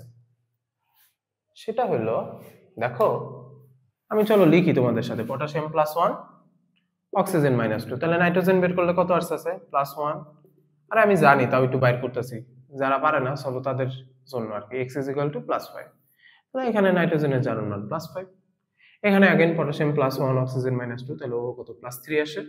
আর এখানে মুক্ত পরমাণুর কত? 0। এটা না পারলে খবর আছে, মুক্ত পরমাণুর কত? 0। এখন চিন্তা করে দেখো, নাইট্রোজেনের জারণ মান কমলো না বাড়লো? 5 লাখ টাকার মালিক ছিলাম, 3 লাখ টাকার মালিক হয়ে গেছি, গরিব হয়ে গেছি না বলো? অক্সিজেনের জারণ মান আবার কি হয়েছে? -2 ছিল 0 হয়ে গেছে, পারছে না? 2 লাখ টাকা ঋণগ্রস্ত ছিল, এখন কোনো ঋণগ্রস্ত নাই, মাশাআল্লাহ। মিলাদ দিতে বললো অক্সিজেন। যাই হোক, কথা ওইটা না, তো এটা তো স্যার একটু কেমন বিক্রিয়া, এরকম বিক্রিয়া তো জীবনে দেখিনি যে একই বিক্রিয়ায় একটা পরমাণু জারণ মান কমতেছে, আবার একই বিক্রিয়ায় আরেকটা পরমাণু জারণ মান বাড়তেছে। তাহলে এইখানে ব্যাপারটা কি, KNO3 জারিত হয়েছে, আবার KNO3 কি বিজারিত হয়েছে না, নিজেই নিজেকে জারিত করছে, আবার নিজেই নিজেকে কি করছে, বিজারিত করছে। তার মানে ধরো কোন একটা ক্রিকেট ম্যাচ হইতেছে, নিজেই বল মানে নিজের দলের কিছু প্লেয়ারের ব্যাটিং এ দাঁড়া করা দিছে, কিছুটা বোলিং করতে দিছে, আবার আম্পায়ারও নিজেই সেট করে দিছে। ব্যাপারটা অনেকটা এরকম হয়েছে আর কি। যাই হোক, একটু ক্রিকেট চলে গেলাম। কিন্তু এই বিক্রিয়াটাকে যেটা বলা হয় সেটা হলো শত জারণ বিজারণ বিক্রিয়া। কি? শত জারণ বিজারণ বিক্রিয়া বা auto redox reaction. Auto redox reaction, ঠিক আছে? তুইলা ফেলো। এখন আমার একটা বুঝছো একটু অন্যরকম স্বভাব আছে, আমি শুধু একা একা পরিশ্রম করতে কখনো পছন্দ করি না। যারা পড়তেছো তারা চাই ভিডিওটা খাতার সাথে বইটা লয়ে বসো। তো আরেকটা ইম্পর্টেন্ট বিক্রিয়া আছে যেটা মাঝে মাঝে এক্সামে কতে দেয়, এমসিকিউতে দেয়, অ্যাডমিশনেও আসে। আমি জাস্ট নামটা বলে দিব, তোমাকে বাসার কাজ দিতেছি, তুমি কিন্তু এটা সংজ্ঞাটাও লিখবা, আবার কি বিক্রিয়ার একটা এক্সাম্পলও লিখবা। লিখার পর এই দুইটা বিক্রিয়ার ডিফারেন্সটা ক্রিয়েট করবা। ডিফারেন্স পরীক্ষায় আসবে না, কিন্তু তোমাকে তো একটা এক্সামে অপশনগুলো দেখা বুঝতে হবে যে whether it is auto redox reaction or disproportional reaction. So I'm talking about disproportional reaction বা অসামঞ্জস্য বিক্রিয়া। নেক্সট ভিডিওতে ইনশাআল্লাহ বলে দেওয়ার চেষ্টা করব, কিন্তু আমি রেসপন্স দেখব যে তুমি কি বাসায় আসলেই প্র্যাকটিস করছো কিনা, আমাকে জানাবা। হ্যাঁ, অসামঞ্জস্যতা বিক্রিয়াটা কাকে বলে, একটা এক্সাম্পল লিখবা, তারপরে এই দুইটার মধ্যে আমাকে কি করতে হবে, ডিফারেন্স ক্রিয়েট করতে হবে যে এইটা কখন কোন বিক্রিয়াকে অটো রিডক্স কখন বলতাছি, ডিসপ্রপোর্শনাল কখন বলতাছি। ওকে এভরিওয়ান, এবার আমরা একটা 2 মার্কসের কোশ্চেন শিখব যেটা খুবই আসে এবং এমসিকিউতেও সামটাইমস এই কোশ্চেনটা দিয়ে দেয়। যেই সকল মৌলগুলার যারা পরিবর্তনশীল যোজনী প্রদর্শন করে ধাতুর মধ্যে, তো ডি ব্লক মৌলগুলা তো বেশিরভাগই পরিবর্তনশীল যোজনী প্রদর্শন করে। ফর এক্সাম্পল আমরা যদি একটু আয়রনকে নিয়ে একটু গবেষণা করি, দেখো আয়রন 26, তো ধরো এইভাবে যদি লিখি আর্গন, তাহলে প্রথম 18টা হয়ে গেছে, তাহলে তারপর কি 3d আর 4s এর হিসাব, তাহলে 4s এ 2টা, তারপর 3d তে 6টা, কারণ আগে তো 4s এ কমপ্লিট করবে, তারপর সেটা 3d তে যাবে, তাই না? ওই যে আফবাউস প্রিন্সিপাল n+l সেই অনুযায়ী। তাহলে সেই ক্ষেত্রে দেখো বের হয়ে যাওয়ার সময় আয়রন কি করতে পারে, যে 4s থেকে 2টা ছেড়ে দিতে পারে, তখন 3d তে 6টা থেকে যায়, তখন আয়রন 2+ লিখি আমরা। আরেকটা কি করতে পারে, যে ডি অরবিটালে তো 5টা উপশক্তি স্তর থাকে, dxy, dyz, dzx, dx² - y² dz², these are the 5। এখন এই যে 6টা ইলেকট্রন এইখানে যে ছিল, এই 6টা কিভাবে ছিল যদি একটু আমি ড্র করে দেখাই, 1টা 2টা 3টা 4টা 5টা, আর এই যে একটা 6টা। হুন্ডের নিয়ম অনুযায়ী তো এরকমই, তাই না? সমশক্তি সম্পন্ন অরবিটালে ইলেকট্রনগুলো সর্বোচ্চ অযুগ্ম অবস্থায় থাকবে, সিঙ্গেল সিঙ্গেল আকারে থাকবে। আচ্ছা, আর 4s এ 2টা ছিল, 4s এরটা এখানে এঁকে দেখে, তো এই 2টা চলে গেছে যখন Fe2+ হয়েছিল। যখন Fe3+ হয়েছে তখন এইখানে কি হয়েছে, 4s থেকে তো 2টা গেছেই, 3d থেকে যে আরেকটা ইলেকট্রন আছে, ধরো 6 বন্ধু কোন এক জায়গায় ঘুরতে গেলা, 5 জন এক জায়গায় যেতেছে, আরেক শালা আরেক জায়গায় যেতেছে, এটা কোনো কথা বলো? তখন ও কি পড়ে গেছে, একা হয়ে গেছে, তখন ও কি ওখান থেকে চলে গেছে। তাহলে সেই ক্ষেত্রে 3d 5 হয়ে যায় এবং প্রত্যেকটা একটা করে ইলেকট্রন হলো ইয়া হয়। তো যেমনটা বলছিলাম যে দেখো আয়রনের এখানে আফবাউ আর হুন্ডের নীতি অনুযায়ী তো ইলেকট্রিক্যাল কনফিগারেশন করে ফেরাসের সময় 2টা ইলেকট্রন চলে যায়, ফেরিকের সময় 3টা আর কি চলে যায়। এখন এই যে যখন যোজনী 2-3 হয়, এটা আমি কেন দেখালাম, একটা বিষয় অবজার্ভ করার জন্য। কি? একটু লিখে নিই দাঁড়াও। দেখো Fe যখন থাকে ও আইদার 2টা ইলেকট্রন ছেড়ে দিয়ে Fe2+ এ কনভার্টেড হতে পারে, এটা তো বুঝেই গেছো যেহেতু মেটাল। Fe3+ যখন থাকে Fe যখন থাকে 3 মল ইলেকট্রন ছেড়ে দিয়ে Fe3+ এ কনভার্টেড হতে পারে। তার মানে ধাতু শুধুমাত্র কি বিক্রিয়া দিচ্ছে, জারণ বিক্রিয়া দিচ্ছে, বা কি রূপে আচরণ করতেছে? বিজারক রূপে আচরণ করতেছে। কি রূপে আচরণ করতেছে বলো? বিজারক। ওই যে একটু আগে বলতেছিলাম জারণ জারিত বিজারক, জাস্ট লাইক দ্যাট। এবার যদি আমি Fe3+ কে নিয়ে একটু কথাবার্তা বলতে চাই, দেখো Fe3+ চাইলেই 3টা ইলেকট্রন গ্রহণ করে আবার কি আয়রন ধাতুতে পরিণত হতে পারে, যদি কেউ আর এই দিয়ে দেয় বা মারপিট করে নিতে পারে আর কি। বা Fe3+ যদি 1 মোল ইলেকট্রন গ্রহণ করে তাহলে Fe2+ এ পরিণত হবে। তার মানে এই যে ধাতব আয়নটা, যেটা সর্বোচ্চ আয়ন হওয়া পসিবল আয়রনের জন্য, সেই আয়নটা খেয়াল করো কি বিক্রিয়া দিল? গ্রহণ করছে। তাহলে গ্রহণ কি বিক্রিয়া স্যার? বিজারণ বিক্রিয়া। আর বিজারণ বিক্রিয়া তার মানে এইখানে Fe3+ কি রূপে আচরণ করছে? জারক রূপে আচরণ করছে। কিন্তু মজার ব্যাপার দেখো, ওই যে মিডল যে সে একটা খেলা খেলায় দেয় কি, খেয়াল করে দেখো Fe2+ যে সে চাইলে 2 মোল ইলেকট্রন গ্রহণ করে আয়রন ধাতুতে কনভার্টেড হতে পারে, আবার Fe2+ যে চাইলে 1 মোল ইলেকট্রন ডোনেট করে দিয়ে Fe3+ এ কনভার্টেড হতে পারে। তার মানে এইখানে দেখো যে ইন্টারেস্টিং ব্যাপারটা সেটা হলো Fe2+ গ্রহণ করতেছে, তার মানে জারক রূপে আচরণ করতেছে, আবার Fe2+ দান করতেছে, মানে বিজারক রূপে আচরণ করতেছে। তাহলে সুবিধা পাটি না বলো? এক্স্যাক্টলি এটাই বেশি আসে যে Fe2+ আয়ন জারক বিজারক উভয় রূপে আচরণ করে। কেন? ব্যাখ্যা করো।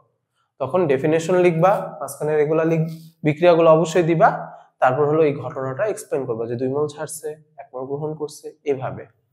এইটা ছাড়া টিচাররা জানো তুমি বোর্ড কোশ্চেন অ্যানালাইসিস করলে আরেকটা মানে ধাতু আছে বা ধাতুর আয়ন আছে বলা উচিত আমার, সেইটা দেয়া বেশি আসে। যে তোমরা তো জানো Sn কি? টিন। Sn কি? টিন। টিনের যোজনী কত? 2 আর 4। তো Tin2+ বা Sn2+ কেন জারক ও বিজারক উভয় রূপে আচরণ করে? ব্যাখ্যা করো। এটা খুবই পপুলার। তোমাদের কাজ হলো এই কোশ্চেনটা লিখা, Sn2+ এরটা লিখা আমাদের যে গ্র্যাভিটোনেটিভ গ্রুপটা আছে তোমরা সেটা পোস্ট করবা। এটা তো সবার জন্য উন্মুক্ত, তাই না? পোস্ট করলে যারটা সবচেয়ে ভালো হবে আমরা তার নামটা অ্যানাউন্স করে দেব ইনশাআল্লাহ।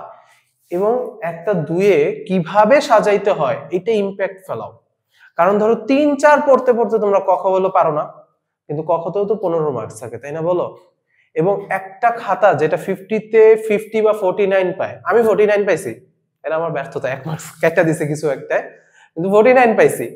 কিন্তু অনেকে কিন্তু 42-3 পায়া শেষ, স্টাক হয়ে যাও। কেন? বিকজ তোমাদের ক খ গুলা ভালো হয় না। কতে আমি সব সময় পার্সোনালি ডেফিনিশনের সাথে ফর্মুলাটা অ্যাড করে দিতাম। খতে কোনো রিয়াকশন লেখা যায় কিনা, কোনো ফর্মুলা অ্যাড করা যায় কিনা, কোনো ফিগার দেওয়া যায় কিনা যদি ফিজিক্স হয়, এগুলো চেষ্টা করতাম। এই জন্যই তো আল্লাহ চাইলে কিছু একটা মার্কস পাইছি, তাই না বলো? এক্স্যাক্টলি। তাহলে দেখো এই জিনিসটা আমাদের হয়ে গেল। আমি স্পেশালি দেখছো এতক্ষণ ধরে একটা খ বোঝানোর জন্য তোমাদের ইলেকট্রন বিন্যাস হ্যান ত্যান হাবিজাবি কত কিছু দেখাইলাম। এরপর খেয়াল করো আমরা বিক্রিয়া লেখা শিখবো। বিক্রিয়া লেখা শেখার আগে আমি অনেকগুলা দিয়ে শুরু করতে চাই না, আমরা একটা ছোট একটা জায়গা রাখি, একটা করে শিখবো, এখানে করে একটা করে ইনপুট দিব, ঠিক আছে? আমরা প্রথমে চলো কয়েকটা জারক সম্পর্কে জানি। কয়েকটা কি সম্পর্কে জানি? জারক। আর এইখানে কি সম্পর্কে জানবো? বিজারক সম্পর্কে। ওকে, আমরা ওগুলা লিখে ফেলবো কয়েকটা। যেমন দেখো তোমরা অবশ্যই জৈব যৌগ যারা যারা করছো তারা তো করছো, অথবা 9-10-এ KMnO4 পটাশিয়াম পারম্যাঙ্গানেট বেগুনি বর্ণের হয়, চ্যাপ্টার 2 পড়ছি না চল আমরা, এবং ওটা পানিতে দিলে ওই যে ব্যাপনের অধ্যায়ে পড়ছিলাম, আবার 11 অধ্যায়ে কেন পড়ছিলাম যে আমরা যখন অক্সিডেন্ট হিসাবে জাইমান অক্সিজেনকে নিয়ে আসি, এটার জন্য কি potassium dichromate plus sulphuric acid অথবা কি KMnO4 প্লাস KOH নিয়ে করছিলাম না বলো? এক্স্যাক্টলি, মনে করায় দিচ্ছি। হ্যাঁ, তো KMnO4 এ খেয়াল করে দেখো পটাশিয়ামটা কি দর্শক আয়ন, এন্ড পটাশিয়াম যদি চলে যায় তাহলে কি হয়ে যাবে? MnO4 minus. MnO4 মাইনাস কে কি আয়ন বলা হবে? পারম্যাঙ্গানেট। MnO4 মাইনাস কে কি আয়ন বলা হবে? পারম্যাঙ্গানেট। তাহলে খেয়াল করে দেখো MnO4 মাইনাস। এখন খেয়াল করে দেখো, ধরো আমি যেহেতু জানো তোমরা সিএসসি পড়তেছি, আমাদের ব্যাচে অনেকজন পোলাপেন, তাই না? তোমাদের কথা বাদ দিলাম, আমার সাথে কি সবার সম্পর্ক একদম সেম রকম বা গভীর, যে আমি একজনের সাথে যতটুকু কথা শেয়ার করতে পারবো আরেকজনের সাথে কি ততটুকু পারবো? অবশ্যই না। তবে হ্যাঁ সবার সাথে সুসম্পর্ক বজায় রাখা উচিত। ঠিক সেরকমই MnO4 মাইনাস হলো পারম্যাঙ্গানেট আয়ন, এইখানে ম্যাঙ্গানিজের জারণ মান +5। এতে কারো কোনো ঝামেলা আছে বলো? ম্যাঙ্গানিজ X ধরবা, প্লাস দিবা, অক্সিজেন -2 টাইমস 4 দিব, সরি +7, তো করলে আর কি হয়ে গেল যে ম্যাঙ্গানিজ হলো +7, জাস্ট এই দেখো -2 টাইমস হলো 4 = -1, তাহলে X +7। এবার এটা যখন অম্লীয় মাধ্যমে থাকে, মানে ওর সাথে কোনো একটা অ্যাসিড থাকে, তখনও পরে কি সবসময় মনে রাখবা Mn2+ এ পরিণত হবে, Mn2+ এ পরিণত হবে। আর যখন ক্ষারীয় মাধ্যমে থাকে তখন হলো MnO2 তে পরিণত হবে, ম্যাঙ্গানিজ ডাইঅক্সাইডে পরিণত হবে।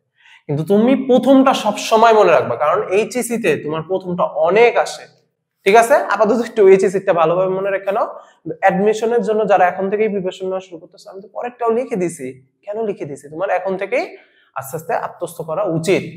এবার তাহলে খেয়াল করে দেখো, একটু বিক্রিয়কের দিকে তাকাও। তারপর কিন্তু বইয়ের ওই ছকটা বের করবা, ছকটা বের করে মিলাবা। ছক কিন্তু বোকার মতো মুখস্থ করবা না, আর এত বড় বড় বিক্রিয়া বোকার মতো মুখস্থ করবা না। ক্লাসের শুরুতেই তো একটা বিক্রিয়া দিয়ে শুরু করছিলাম, তাই না? ওই বিক্রিয়াটা আমি ধুপধাপ কেমনে লিখছি, অবশ্যই মাথায় কিছু একটা ঘুরে, সেই জিনিসটা কিন্তু বুঝতে হবে। ওই বইয়ের ওইভাবে করে ছক মুখস্থ করলে জীবনেও মাথায়ও থাকবে না। তাহলে কি একটা একটা করে শিখি চলো।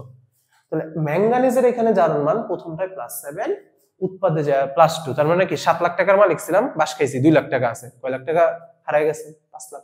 তাহলে 5 মোল ইলেকট্রন এখানে কি করছে? ও রিসিভ করছে। তার মানে কি বিজারণ বিক্রিয়া, বিজারিত হয়েছে, অন্যকে জারিত করছে, তাই ওর নাম কি দিয়ে রাখছি? জারণ। এইখানে তাহলে বক্সে কত বসবে বলো তো আমাকে? হিসাব করো। MnO4 মাইনাস ম্যাঙ্গানিজ কত ছিল? +7। MnO2 তে কত? MnX plus oxygen -2 Times 2 = 0। তাহলে সেই ক্ষেত্রে হলো গিয়ে x এর মান আসছে +4। তাহলে 7 লাখ টাকা ছিল, 4 লাখ টাকার মালিক হইছে। তাহলে কয় মোল ইলেকট্রন ট্রানজাকশন হয়েছে, মানে গ্রহণ করছো? 3 মোল। ইজি, ঠিক আছে? কিন্তু প্রথমটা ভুললেও খবর আছে কিন্তু, হ্যাঁ।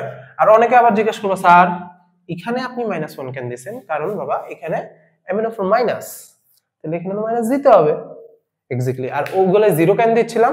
কারণ যেমন ধরো MnO2 ম্যাঙ্গানিজ ডাইঅক্সাইড, তাহলে x অক্সিজেন -2 টাইমস হলো 2 = 0, তাহলে x +4। এটা তো কি যৌগ, তাহলে যৌগের তো ডাইরেক্ট মোট জারণ মান 0 হয়।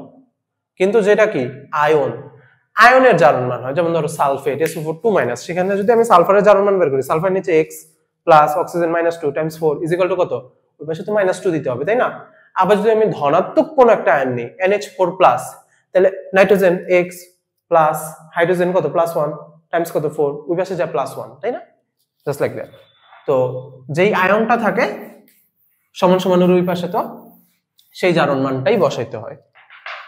তারপর চলো আরেকটা মনে রাখি, K2Cr2O7। তাহলে সেই ক্ষেত্রে যদি পটাশিয়াম চলে যায়, আবার একটু লিখি চলো, অনেকে বুঝতেছো না মনে হয়। K2Cr2O7, তাহলে দুইটা পটাশিয়াম যদি চলে যায় তাহলে কত মাইনাস হবে? ও 2- হয়ে যাবে, কারণ পটাশিয়ামের মাইরা পিঠটা কি করছে? ইলেকট্রন নিয়ে রাখছে, তাহলে ইলেকট্রন নিয়ে নিয়েছে, তাহলে ও মাইনাস হয়ে যাবে না? কারণ কি ইলেকট্রন সংখ্যা বাইরে গেছে প্রোটন সংখ্যা থেকে, দ্যাটস হয়তো মাইনাস হয়।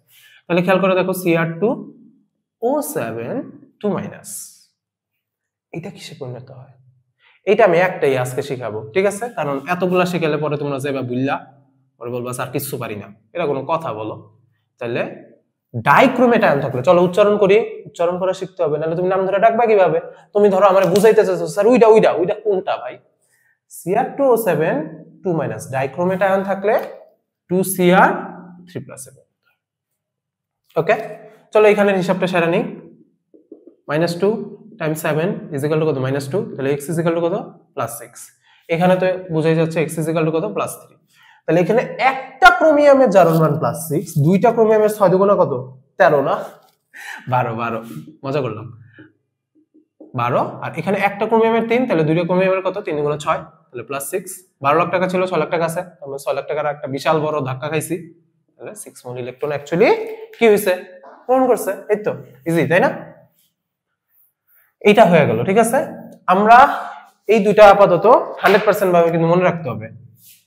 বিজারকে যাই, একটা দুইটা শিখি চলো, তোমাদের জানাটা দিয়েই শুরু করি, নাহলে একটু প্যারা হয়ে যায়, তাই না বলো? Fe যদি 2 প্লাস থাকে সবসময় মনে রাখবা, ফেরাস আয়ন থাকলে একটু আগেও বিক্রিয়া লিখছো, ফেরাস আচ্ছা স্যার ফেরাস তো ছাড়তেও পারে গ্রহণ করতে পারে, কোনটা লিখবো? ঠিক বলছো, ছাড়তেও পারে গ্রহণ করতে পারে, কিন্তু কার নিচে লিখতেছি, বিজারকের ছকে এটারে লিখতেছি না বক্সে, তাহলে এখন ছাড়বে। ফেরাস কয়টা ছাড়তে পারে তাহলে সবাই জানো, একটা ছেড়া দিবে এবং ফেরিক আয়নে পরিণত হবে। এবং খেয়াল করে দেখো একটা ছেড়া দিছে, এইখানে অলরেডি দেখো 3টা হয়ে গেল। এইবার আমি একসাথে অনেকগুলা না লিখা, চলো এই 3টা আপাতত শিখলাম, নোট ডাউন হয়ে গেছে। এই পেজটা ফাঁকা রাখবা, কারণ আমরা তো নোট বানাচ্ছি, তাই না? পরের পেজে চলো, আমি এবার দেখি প্রশ্নটা কিভাবে আসে, তারপর আমরা এখানে আস্তে আস্তে এগুলো ফিল আপ করার জন্য তুমি আমি তো আছি, তাই না? একটু আমি পাশে যাই, হ্যাঁ পাশে যেয়ে এগুলো লেখা যেন নোট হয়। ধরো পরীক্ষায় প্রশ্নটা আসবে এইভাবে, ধরো 2টা কন্টেইনার দিয়ে দিছে, এখানে দিছে আয়রন প্লাস হলো H2SO4, ঠিক আছে? আর এখানে ধরো দিয়ে দিছে K2Cr2O7 পটাশিয়াম ডাইক্রোমেট। এটা হলো কন্টেইনার এ, এটা হলো কন্টেইনার বি। 3 নম্বরে, বুঝছো, এটা একদম খুবই কমন একটা কোশ্চেন, তুমি আমার কথা বিশ্বাস রাখতে হবে, বিশ্বাস রাখার সাথে একটু বোর্ড অ্যানালাইসিস করো, তাহলে খুঁজে পাবা। আচ্ছা দেখো 3 নম্বরেই আসবে ইনশাআল্লাহ, এ ও বি পাত্রের দ্রবণ মিশ্রণ করলে, এ ও বি পাত্রের দ্রবণ মিশ্রণ করলে আয়ন ইলেকট্রন সমতা পদ্ধতিতে, আয়ন ইলেকট্রন সমতা আয়ন ইলেকট্রন পদ্ধতিতে সমতা করো।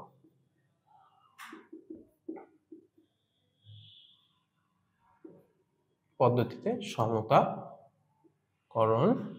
করো। কিভাবে করব? এইখানে তো স্যার 3টা, কেমন কি, তাই না?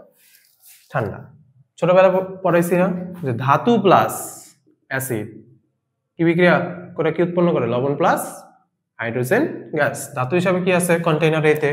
আয়রন। অ্যাসিড কি আছে? H2SO4। একটু আগে একটা ছন্দ বলছিলাম, মনে আছে? কেরাকে এলোজেনো ফিরে হাইকুলাঙ্কার হাজির নাচপেটা ভাবে, সেইখানেও কিন্তু দেখো আয়রন কি H2SO4 থেকে বেশি সক্রিয়। কোন বেসিসে স্যার? দেওয়ার বেসিসে। দ্যাটস ওয়াই কিন্তু কি করতে পারবে? আয়রন হাইড্রোজেনের লাত্তি মারবে। এই একটু জায়ন্তে যে কি করবে বলো? FeSO4 উৎপন্ন করবে আর হাইড্রোজেন গ্যাসে কনভার্ট হবে। প্রতিস্থাপন বিক্রিয়া, তাই না? বলো প্রতিস্থাপন বিক্রিয়া। এইখানে খেয়াল করো, এখন এই যে ফেরাস সালফেট লবণটা পাইলাম, এই লবণে Fe কি 2+ আকারে আছে, আর K2Cr2O7, ও বাই দ্য ওয়ে এই দুটো কিন্তু মিক্স করা হয়েছে, তাই না? তখন তো ওরা একটা কন্টেইনারে আছে। যাই হোক, আমি আর এখানে আবার লিখলাম না, বেশি জগা কিছু রয়ে যাবে। এইখানে খেয়াল করে দেখো তো, একটু আগে বুঝাইতেছিলাম না তোমাদের, K2Cr2O7 পটাশিয়াম ডাইক্রোমেট, দুইটা পটাশিয়াম যদি চলে যায় তাহলে কি হবে? 2- হয়ে যাবে, তখন নাম কি থাকবে? Dichromate ion. ডাইক্রোমেট আয়ন কিসে পরিণত হয়? 2Cr3+ এ পরিণত হয়, মনে আছে? আমরা বুঝছো প্রথমে সবাই 3টা স্টেপে করা শিখবো, পরে এগুলা এক স্টেপে করে ফেলাও শিখা নিব, কিন্তু আগেই পণ্ডিতি করে 3 স্টেপে এক স্টেপে করে লিখতে যাবা না, তুমি একটা মারা খাবা। তুমি মুখস্থ করার চেষ্টা করবা বেশি বেশি, এত মুখস্থ করা লাগবে না, এইটা মনে রাখতে পারলেই তোমার অনেক কিছু, ঠিক আছে? তাহলে খেয়াল করো, দেখো ধাপ 1, স্টেপ 1 এ যা প্রথমে তুমি লিখবা জারণ অর্ধ বিক্রিয়া, জারণ অর্ধ বিক্রিয়া। সেই জায়গায় যা লিখবা, দেখো কি আছে? FeSO4 আছে না? তাহলে FeSO4 Fe কি আকারে থাকে? 2+ আকারে থাকে। কয় মোল ইলেকট্রন ছাইড়া দিচ্ছে বলো? 1 মোল ইলেকট্রন ছাইড়া দিচ্ছে, আর কিসে পরিণত হয়ে যাচ্ছে? Fe3+ এ। দেখো একটাই কিন্তু শিখাইছি, আরো শিখাবো ইনশাআল্লাহ। তো এইটা মাইনাস দিয়ে লেখার থেকে আধুনিক সবগুলা বইয়ে এই পাশে মাইনাস, ওই পাশে গেলে তো প্লাসই হয়, ম্যাথমেটিক্সে করছি, তাই না? এইভাবে লেখাটাই প্রিফারেবল। বিজারণ অর্ধ বিক্রিয়া খেয়াল করে দেখো কে দিবে? এই দেখো শক্তিশালী এক জারক বসে আছে মহাশয়, তাই না? ছোটবেলায় এটা কিন্তু জারক হিসাবে পড়ছিলাম, যে ডাইক্রোমেট আয়ন সালফিউরিক অ্যাসিডের সাথে বিক্রিয়া করে জার্মান অক্সিজেন উৎপন্ন করে, সেটা হলো শক্তিশালী জারক ছিল। যাই হোক, Cr2O7 2- খেয়াল করে দেখো 2Cr3+ এ পরিণত হয়।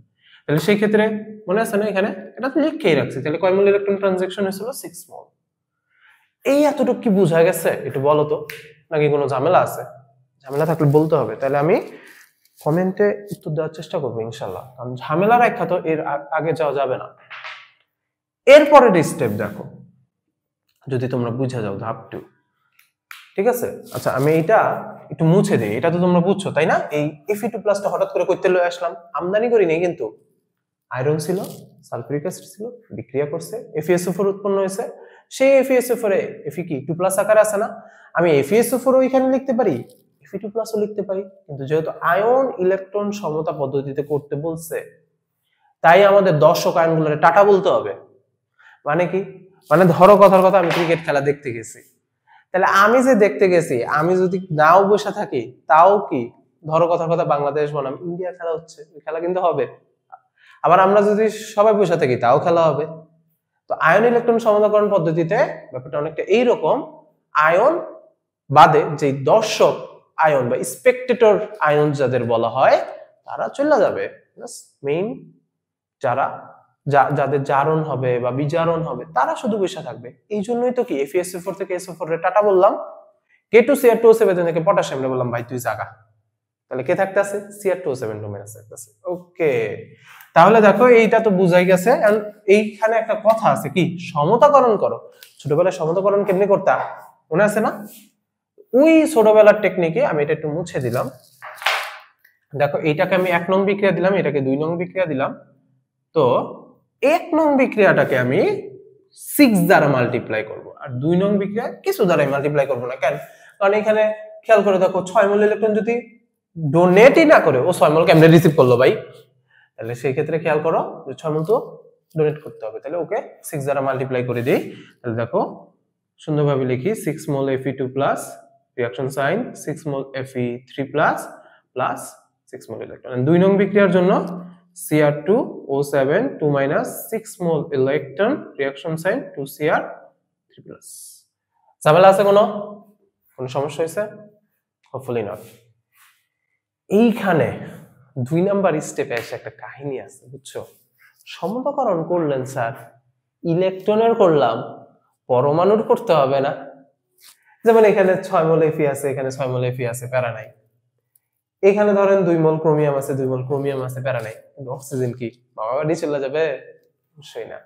তো অক্সিজেনের জন্য যে কাজটা করব আমরা সেটা হলো এরকম, দেখো সবসময় মনে রাখবা, অম্লীয় মাধ্যমে বিক্রিয়া হইলে, কোন মাধ্যম? অম্লীয় মাধ্যম। দেখো আমি কিন্তু এখানেও Cr2O7 এর 2 এর পাশে অম্লীয়টা লিখে রাখছি, ক্ষারীয়টা আজকে আমি লিখিই নেই। দেখো অম্লীয় মাধ্যমে বিক্রিয়া হইলে অলওয়েজ বিক্রিয়কের সাইডে, অনেকে বুঝে না স্যার বিক্রিয়ক কে, আরে বাবা যারা যারা বিক্রিয়া করতেছে তারা বিক্রিয়ক, যারা উৎপন্ন হইতেছে তারা উৎপাদ। যেমন ধরো আমি আলু থেকে চিপস বানাইতেছি, তো যাও আশা করি বুঝে গেছো। এই সাইডে সব সময় H+ অ্যাড করবা, আর উৎপাদের সাইডে অম্লীয় মাধ্যমে বিক্রিয়া হলে সব সময় H2 অ্যাড করবা।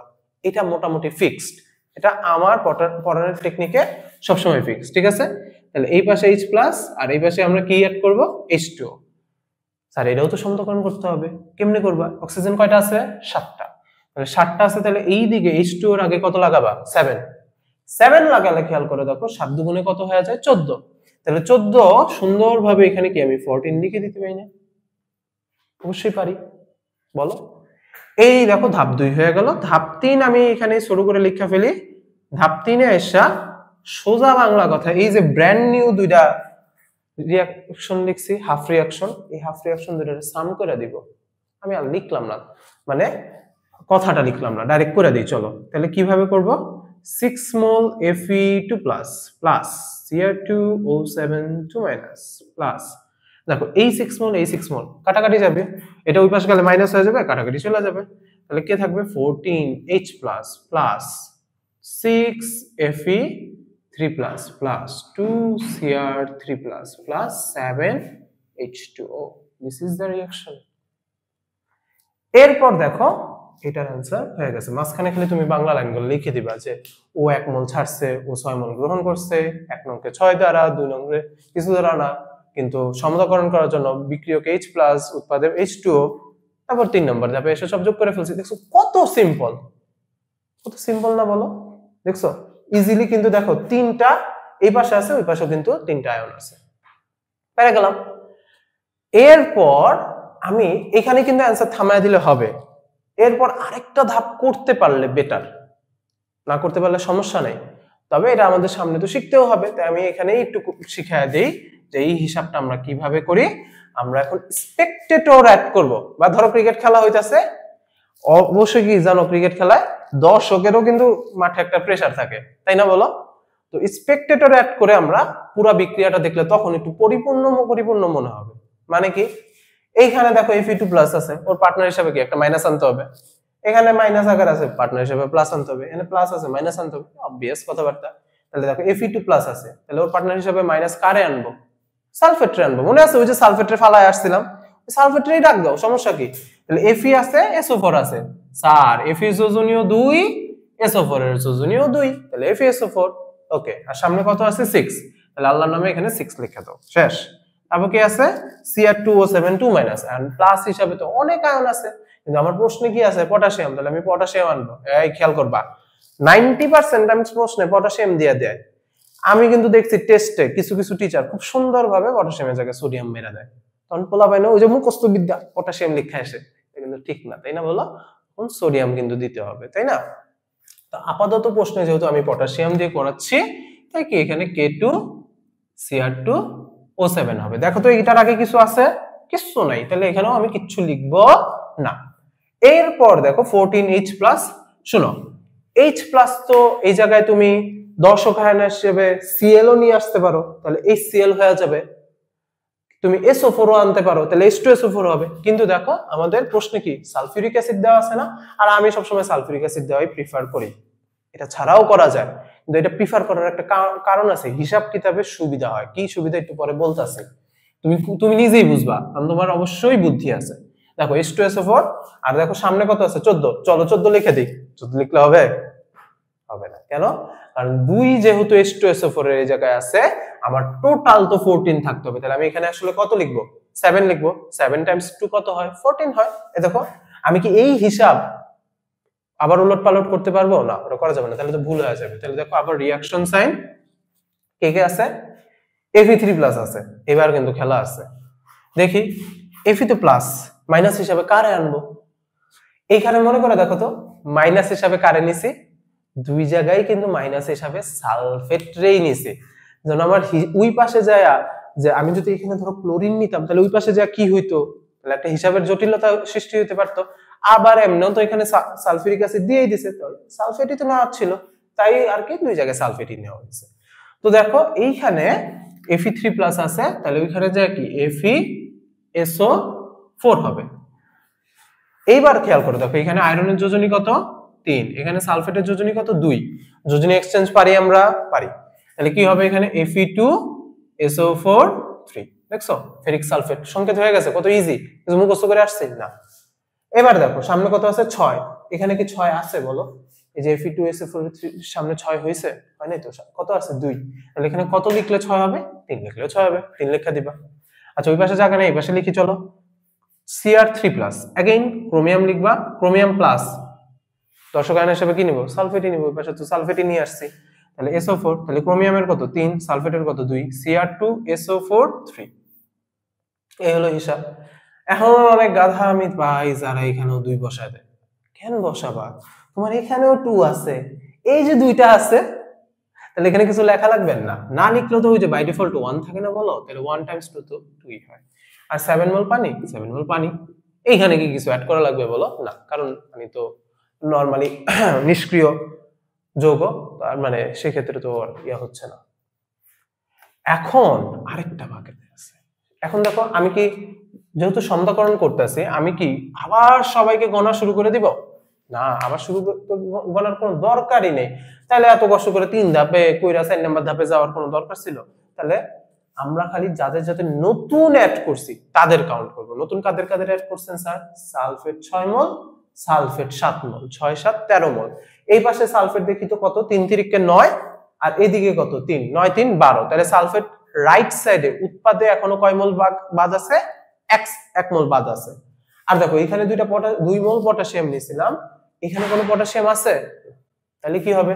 পটাশিয়াম আসবে, সালফেট আসবে। পটাশিয়ামের ভ্যালেন্সি 1, সালফেটের 2, এক্সচেঞ্জ করাও K2SO4। দেখো তো হয়ে গেল কিনা? দেখো as easy as possible, 4টা ধাপে করাইছি। আবারও বলি পরীক্ষায় 3 নাম্বার ধাপ পর্যন্ত দিয়ে আসলেই ইনশাআল্লাহ হয়ে যাবে। তাও একটু 4 নাম্বার ধাপটা প্র্যাকটিস করালাম, কারণ আমাদের অন্যান্য কোশ্চেনেও তো লাগবে, তাই না? এই পুরো জায়গা থেকে আমি তোমাদের আরেকটু কাজ বাড়ায়া দিব, সেটা হলো K2Cr2O7 এর বদলে তুমি বাসায় প্র্যাকটিস করতে হবে। তুমি এখানে পটাশিয়াম পারম্যাঙ্গানেট নিবা, নিয়ে এই পুরোটা আবার লেখো।